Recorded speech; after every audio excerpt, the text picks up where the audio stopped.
by different rules. You can't see the vision, we living at different views. Until we complete the mission, keep getting up, never snooze. I walked a mile in my shoes, had the mind of a fool, chasing diamonds and jewels. Trust me, I was confused. Started minding my business and used my mind as a tool. Ended up finding my purpose and found the time to get to it. They told me I couldn't do it. They told me I couldn't make it. They sold it, could never break it. That's sadly mistaken. I need a piece of the pie. I want it so bad I can taste it. They told me, keep on running, toes, they gon' take them. Refuse to lose, built to win, apply myself, I felt it in. No time for the doubt, they counted me out, I'm getting it in, yeah. No time for no loss, I pay for the cost, I'm winning to win, yeah. Refuse to lose, I'm built to win, apply myself. Hello and welcome back to another episode of CTC. I am your gracious host, Carl, and I'm just so happy to be back here. We are at the time of recording 4 days away from college football kickoff this Saturday, August 26th.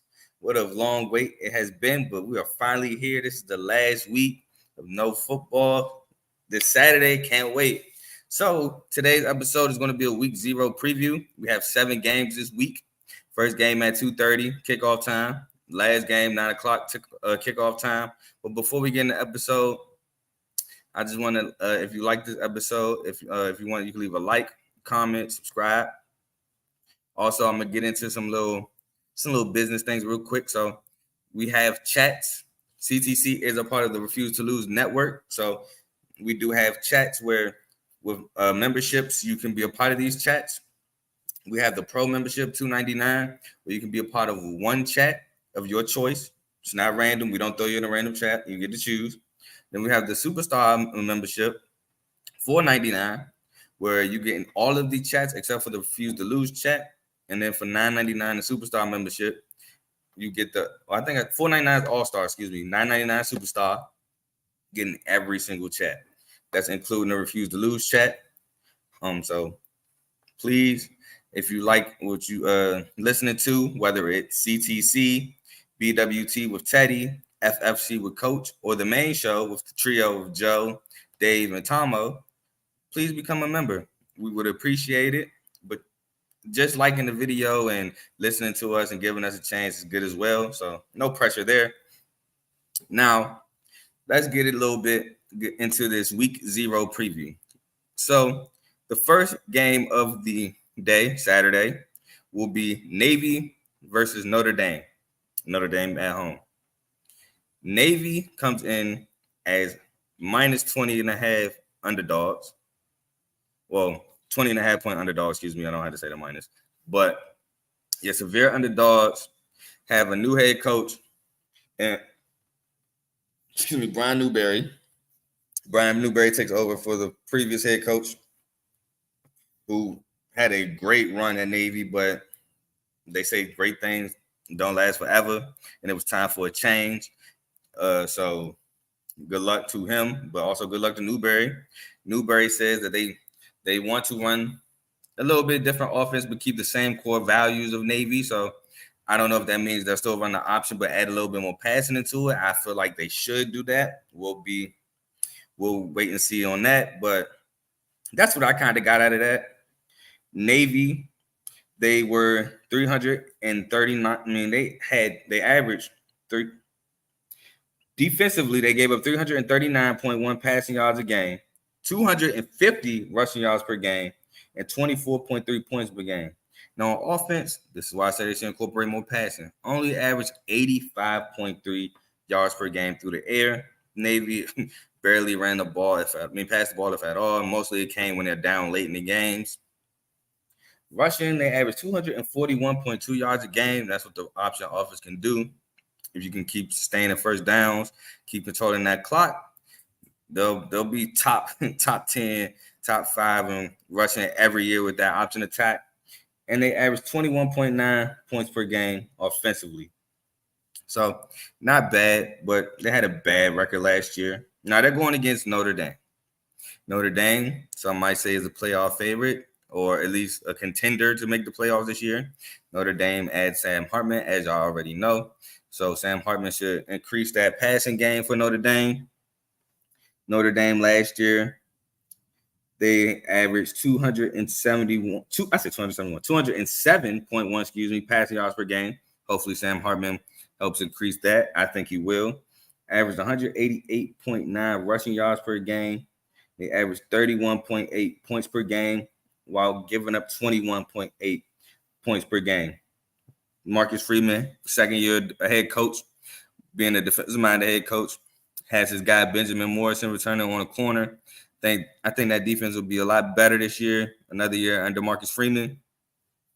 Aldrick Estime returns as well at running back, a nice running back. I think his game will elevate with Sam Hartman because now you don't have to just worry about the run there. You got a legit quarterback who can beat you through the air. So now you can't just stack the box against Hartman because then Hartman is going to make you pay. So that like I said, that boosts his game. But I think Notre Dame easily takes this game. I think Notre Dame wins by 3 or more touchdowns. Navy's offense, if they're going to just run straight option, I think Marcus Freeman will coach gap discipline very well. I don't think Navy offense will take off like they would hope to. Meanwhile, I think Notre Dame is just going to have the athletes that Navy can't keep up with. So I'm going to go Notre Dame taking this game by 3 or more touchdowns. Sam Hartman has a great game. And then I think by halftime, you might be clamoring for the next set of games. But moving on, we go to UTEP at Jacksonville State. Normally, this will be an FBS versus FCS school, but as I noted in my previous episodes, Jacksonville State now has moved up to the FBS level. They moved up to Conference USA, so shout out to them. Jacksonville State, last time I remember them playing at FBS school is when they upset Florida State at the last second touchdown pass in 2019, I believe. But, man, Jacksonville State finally got that move up. So, again, shout out to them. UTEP comes in as 1.5 point favorites in this game. Hey, shout out to Teddy. Teddy just became a member. I don't see the type of membership it is, but shout out to you. Is there any way we can get that up here to see? I mean, I can't halfway shout them out. I gotta be able to see the membership. If somebody was so, let me see if I can find it here. Nah, I can't find it. But shout out to Teddy for becoming a member. All right, so what was I saying? Oh, Jacksonville State. Jacksonville State moved up to Conference USA. They were 9-2 last year and 5-0 in the ASUN. They couldn't qualify for the playoffs because of they were getting ready to move up. So they had, from what I saw, 22 new scholarship players, which disqualified them from the FCS championship. But I think they'll be okay. This game, UTEP loses Ronald Awatt. He was a part of a two-headed monster. Thank you, Bibby. Shout out to Teddy for becoming a superstar member. Appreciate it, Bibby. All right, so UTEP loses Ronald Awatt. They lose Ronald Awatt. They return Gavin Hardison, Tyron Smith, who Tyron Smith had that crazy debacle where he transferred out to Texas A&M, and then he transferred back to UTEP. But nonetheless, he's at UTEP again. And Deion Hankins returned, who was the second part of that two-headed monster at UTEP last year. So I think UTEP is still going to be more towards the run. Gavin Hardison, 11 touchdowns, 8 interceptions last year. Has to, cut back on those. He has to have a better touchdown to interception ratio. I coming into the game, I didn't really put Jacksonville State stats down because this is a different level of football, FCS and FBS. The athletes are faster, bigger, stronger. So what you did in the FCS, while great, doesn't hold too much weight. But I do have some numbers for UTEP. UTEP offensively, 217.7 passing yards per game, 167.2 rushing yards per game, 24.4 points per game. Defensively, giving up 216.9 passing yards a game, 136 rushing yards a game, and 27 points per game defensively. Jacksonville State also has Rich Rodriguez, second-year head coach there, former West Virginia, Michigan coach. So he has that former Arizona coach as well. So he has the FBS knowledge. He's coached at that level. So it's not like they have a coach who doesn't know how to recruit FBS talent. He definitely can do that there at Jacksonville State. And I'm going to go with the quote unquote upset. I'm gonna give Jacksonville State the W.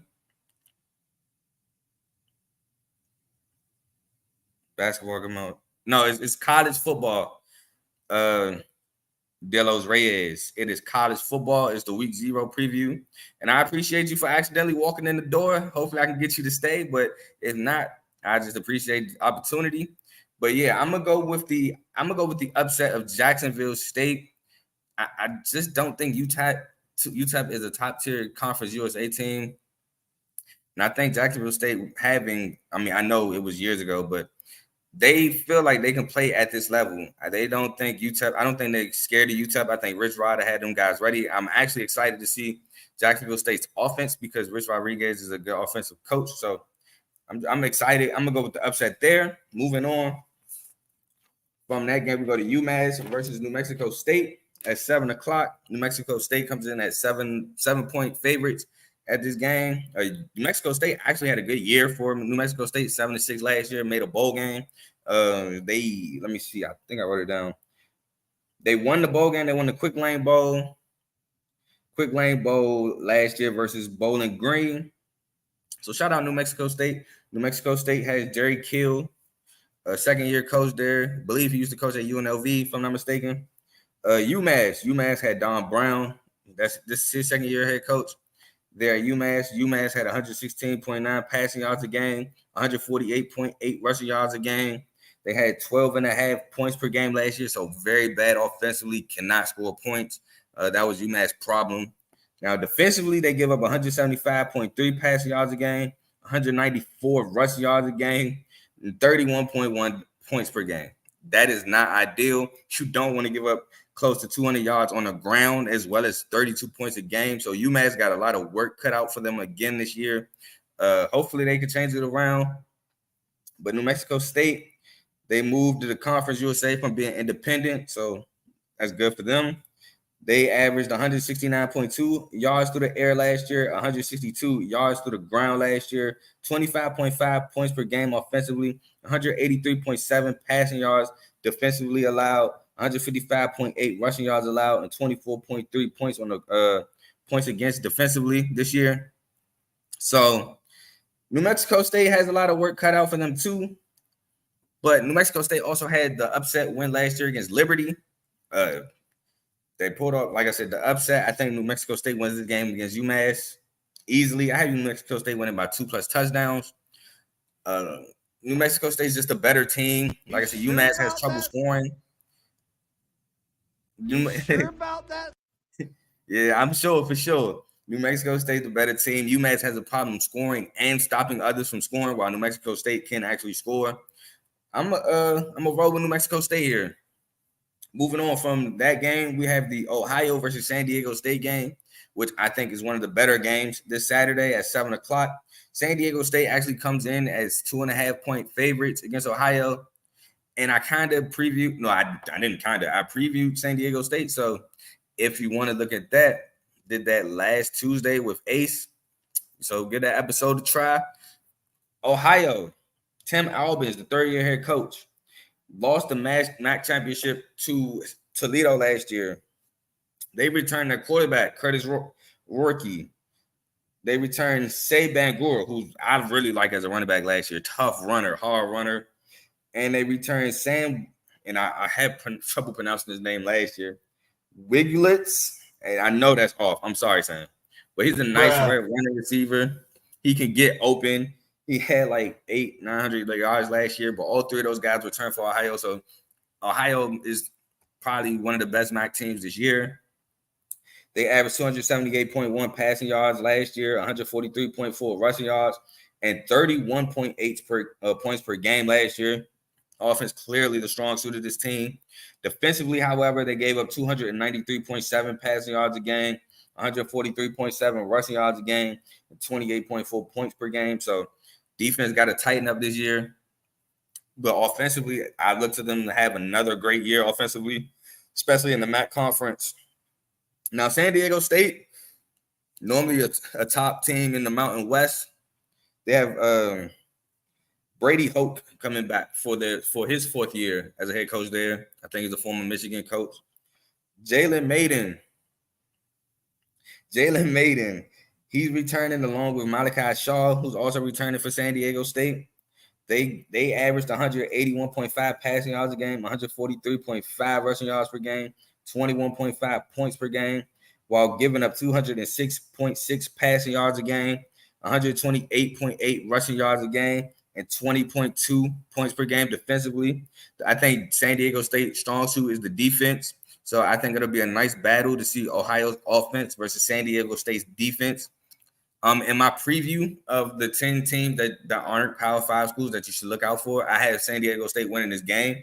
And I'm going to stand on San Diego State winning this game. However, if you're a degenerate like me, I would strongly consider taking Ohio plus 2.5. I think the game is going to be close. I think San Diego State is going to be able to generate points to the ground because, like I said, Ohio's defense isn't really that great. But I think Ohio's offense is enough to where they can also generate points on their own. Maybe a last-second field goal might win the game. Maybe. We've also seen Toledo play a close game with San Diego State last year with Daquan Finn. And I think Finn even got hurt in that game. But I'm going to roll with San Diego State in this game. I think San Diego State is just a better team. I think it's the more well-rounded team, especially if that defense can settle in against that offense. So I'll go San Diego State. From that game, we go to Hawaii versus Vandy. In Vandy last year, I believe it was in Hawaii, and Vandy destroyed them for what I remember. Vandy, comes into this game as 17-point favorite. So Vandy fans, take a picture of it because there ain't going to be too many games like this where you come in as a 17-point favorite. The game starts at 7:30 p.m. Hawaii's head coach is Timmy Chang. You might remember that name because he was a quarterback there at Hawaii for a while ago. This is his second year as a head coach at Hawaii. Like I said, Hawaii last year was terrible, both offensively and defensively. They couldn't stop nobody. Offensively, couldn't really put up any points until like garbage time, in my opinion. So there's a lot of work cut out for Timmy Chang at Hawaii. Hawaii's offense averaged 205.5 passing yards last year per game, 137.2 rushing yards a game, and 19.8 points per game. While defensively, they gave up 224.8 passing yards a game, 213.3 rushing yards a game, and 34.7 points per game. They wasn't playing no defense in Hawaii. Almost giving up 35 points a game is crazy. I understand this is college football, but 35 points, it's a lot of points to be given up there. Vanderbilt, on the other hand, Clark Lee returns as a head coach. I believe this is his second or third year as head coach at Vandy. I'm really excited to see Will Shepherd, the wide receiver from Vanderbilt. I want to see him make a big jump from last year to this year. I think he has the talent to do so. It's going to depend on his quarterback. I believe from what I was looking, I couldn't really find a starting quarterback for Vandy, but I think they're going to go with A.J. Swan. That's who I believe finished the year last year. And then Mike Wright, as I stated earlier in my SEC preview, he transferred out of Vandy. So I think the job is all A.J. Swan. So if A.J. Swan and Will Shepherd can grow together, I want to see it'll be interesting to see what Vandy can do this year. Vandy averaged 187.3 passing yards a game, 159.9 rushing yards a game, but that running back isn't there no more. He transferred. So I'm also interested to see what they do at running back. 24.6 points per game, while defensively giving up 290.5 passing yards a game, 170.8 rushing yards a game, and 36 points per game. Not ideal, especially for an SEC defense. Defense in Vandy right now is so bad. It's clearly the weak point of the team. But I think against Hawaii, it won't matter because Hawaii's offense, it might generate some points, but it won't be able to hang with the SEC athletes that Vandy has. Now, those SEC athletes aren't top SEC athletes, as you can see by the numbers and by Vandy having a 5-7 record last year. But I think it's good enough to where Hawaii won't even be close in this game. Again, it's not in Hawaii, so the time zone difference might affect Hawaii as well because it's going to be 7:30 Eastern time here in Vanderbilt. Might throw Hawaii off. Might be a little jet lag there. So I'm going to go with Vanderbilt in this game. And I have Vandy winning by 2+, maybe even 3+ touchdowns. It's still going to be – I think it might get close late because Vandy's going to play conservative, probably just try to kill the clock, play time possession. Hawaii's going to speed it up, run like might hurry up, try and get the ball through the air. They might score a couple times late. But I'm going to go with Vandy winning this game. From Vandy, we go to probably what's going to be the biggest blowout. Maybe, maybe not. We have San Jose State at Southern California. Southern California comes in as 30.5-point favorites against San Jose State. San Jose State is a pretty good Mountain West team, but South Carolina is a top Pac-12 team this year and last year. So Lincoln Riley comes in, second year coach there. San Jose State has Brent Brennan, 7th year head coach at San Jose State. Chavon Cordero comes back as quarterback for San Jose State, as well as Kyrie Robinson as running back returns for San Jose State. They averaged 272.4 passing yards per game last year, 95.8 rushing yards per game, and 27.4 points per game. So, like, San Jose State was able to put up points last year. Also, they gave up 210.4 passing yards a game last year, 122.1 rushing yards a game last year, and 20.3 points per game. So San Jose State can move the ball through the air. They had a pretty good defense. I think they were probably one of the better defenses in the Mountain West Conference, in my opinion. But SC just has a great and explosive offense led by Caleb Williams. Now you bring in Dorian Singer. You still have Mario Williams and Brennan Rice. Southern California is going to light up San Jose State. They might be at 35. Might be at 35 points by halftime. The defense for Southern California, though, while this might not be a litmus test for the defense, I still want to see what this defense can do. A lot of bend but don't break last year. Yeah, they was able to create turnovers last year, but the defense wasn't great at all for Southern California. They definitely need to fix that this year if they want to have a shot at a national championship. But Southern California, 335.4 passing yards a game last year, 171.1 rushing yards last year. Travis Dye is now gone to the NFL. 41.4 points per game last year, which is crazy. Defensively, gave up 266.5 passing yards a game. Some might say that's garbage time, but they had close games with like Washington and Oregon, so maybe not. 148.6 rushing yards per game and gave up 27.9 points per game. So, like I said, defense, we have to see it this year from Southern California. But I have Southern California winning by 5 or more touchdowns this game. The only way that don't happen is if they put it in cruise control by the third quarter. They're like, we don't want to do too much. We don't want to show our hand. Let's just get out of here healthy. They might bring in backups. But other than that, I have this as a 5 touchdown game, maybe more.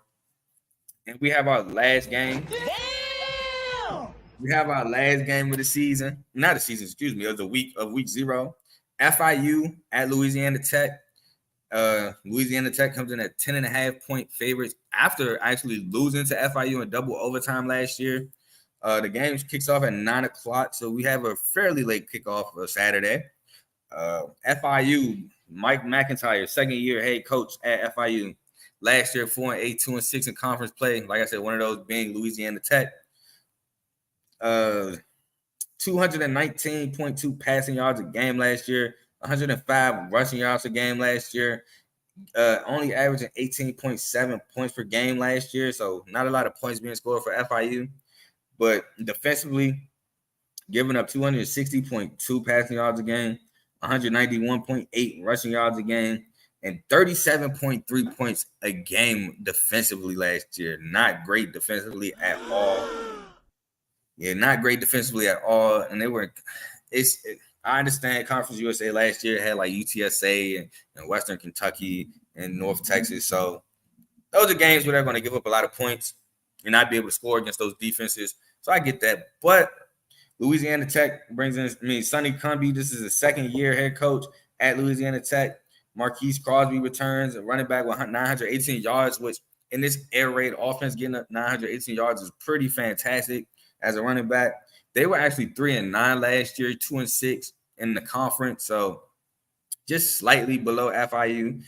Lost a tiebreaker for the record, and had one last win. So slightly worse than FIU. They averaged 267.3 passing yards a game, 125 rushing yards a game, while scoring 29 points per game offensively. Defensively, they gave up 225.6 passing yards a game, 243.2 rushing yards a game. That's just bad run defense on Louisiana Tech, and also giving up 37.9 points a game defensively. Now, this game, I think, is going to be another close game. I don't have a blowout here, so I would probably take the over. The over is 58.5. I would take the over. As far as a winner, I'm going to go with Louisiana Tech. They're at home. They have the revenge factor. They don't want to lose again to FIU. They're going to come in motivated. They can move the ball in the air and through the ground. Now, defensively, they're going to have to be able to stop FIU. Can they stop the run? Can they not allow FIU to move the ball up and down the field with them? Or at the very least, can they just outshoot FIU, win the shootout against FIU? I think Louisiana Tech has they have the capability of doing that. FIU, I don't know if they can consistently win shootouts. So I'm going to go Louisiana Tech in this one. And that's every game of week 0 this week. Short slate, 7 games from 2:30 kickoff to 9 o'clock kickoff. Should be fun. Should be some games that be able to sustain your attention. Like I said, the SC San Jose State game might not be a game where you watch from beginning to end. You might watch the first 2-3 possessions, maybe switch to FIU and Louisiana Tech when that come on. So I think for real, the best game to watch is the Ohio San Diego State game. I think that'll be a game you can watch from beginning to end, see some good, non-Power 5 football, learn about a little action. So you could, if you like me, you watch your Tuesday and Wednesday night action. That's all I have for y'all today. Again, if you like the video, please leave a like, comment, subscribe. If you want to join, if you have any disagreements with anything I say, you want to talk to me or anybody else of the show, being, like I said, Coach with FFC, Teddy with BWT, the trio of Dave, Tomo, and Joe, become a member, join the chats. You can hit us directly. You can debate the sports. Maybe you're like, hey, this guy don't know what he's talking about. Become a member, debate. Even if you become a superstar, then you have the opportunity to join the show, talk about whatever topic. You can give a topic, idea. Talk about the topic you feel like we don't know what we're talking about. As the producer brings that up on the screen. So, yeah, there's perks if you want to become a member. They used to be free, but now they're a fee. But, again, that's all I have for y'all today. And I will see y'all next time. Peace.